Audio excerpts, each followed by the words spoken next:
Tere, mina olen Helen Idarand ja näitan teile täna, kuidas teha nullist peale ise seepi seebikivist ja rasvadest.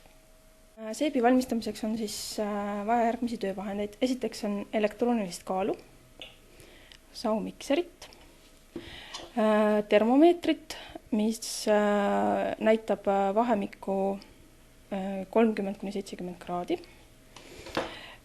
Seebikivi käsitsemiseks on meil vaja kaitseprille. Kindlasti peavad käes olema kummikindad. Nõud, mida seebi tegemisel kasutatakse, peaksid olema siis sellised, mis kannatavad temperatuuri kuni 70 kraadi. Kõigepealt kaalume valmis toorained. Esimeses kausis on siis kõik seebi sees kasutatavad rasvad.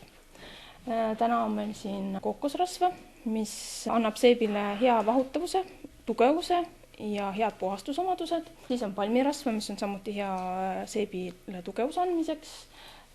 Niisutavatest rasvadest on siis oliiviõli, seavõid ja kastoorõli. Kastoorõli on samuti, paneb seebi paremini vahutama. Lisanditest kasutame siis patšulieeterlikku õli ja siis kollast savi. Esimeses nõus on meil siis rasvad.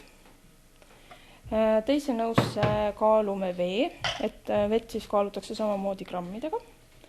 Ja siis kolmandas nõus on meil seebikivi.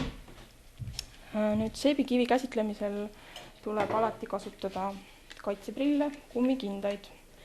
Palja käega kindlasti mitte katsuda, kuna ta on söövitav.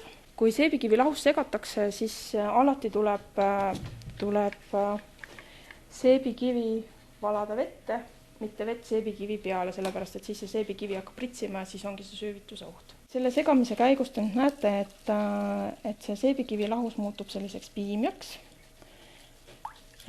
Ja siit eraldub päris ebameeldivaid aursid. Et kui te olete väga tundlik, siis seda tööd on soovitav teha kodus näiteks kubu all või lahtise akna all või minna päris õue, et suvel on eriti mõnus õues teha. Ja segada tuleb siis pidevalt selleks, et need seebikivi kristallid ei jääks, kausi põhja ei kristalliseeruks ja et nad ühtlaselt lahustuksid. Ja segada tuleb siis nii kaua, kuni see lahus muutub uuesti selgeks.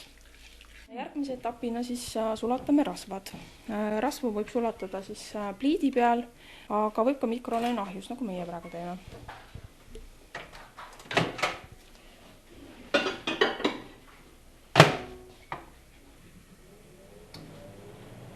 Kui mikrolaineahjus, siis mitte täisvõimsusel ja kuumutada nii vähe kui võimalik, et sel hetkel, kui me hakkame neid masse nagu kokku segama, peaks see temperatuur olema umbes 30–50 kraadi, siis kui väga palju kuumutada, et siis ta läheb sinna 70 juurde, siis peab lihtsalt väga palju kaua ootama, kuni ta uuesti jahtub. Nüüd me siis segame seebikivi lahuse ja rasvad omavahel kokku.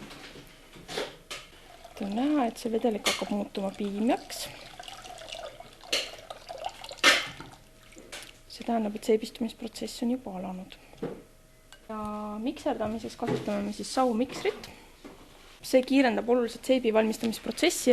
Ja siis mikserdatakse pulseerivalt, ehk siis vahepeal jätakse mikser seisma, siis jälle uuesti. Võite mõttes lugeda 1, 2, 3, panete miksri sisse, loete mõttes 3-ni, lülitate miksri välja, loete mõttes 3-ni.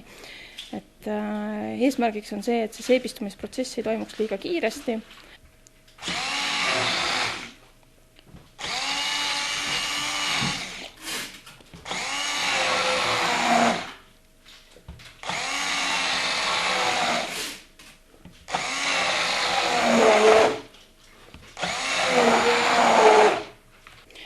Seebimass on õige konsistentsiga siis, kui jälg jääb seebi pinnale. Siin võiks nüüd natukene veel mikserdada.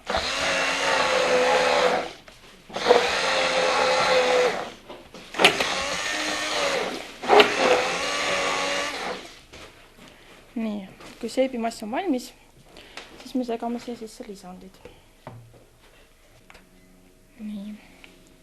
Kui kõik on ühtlaselt segunenud, siis võib valada vormi.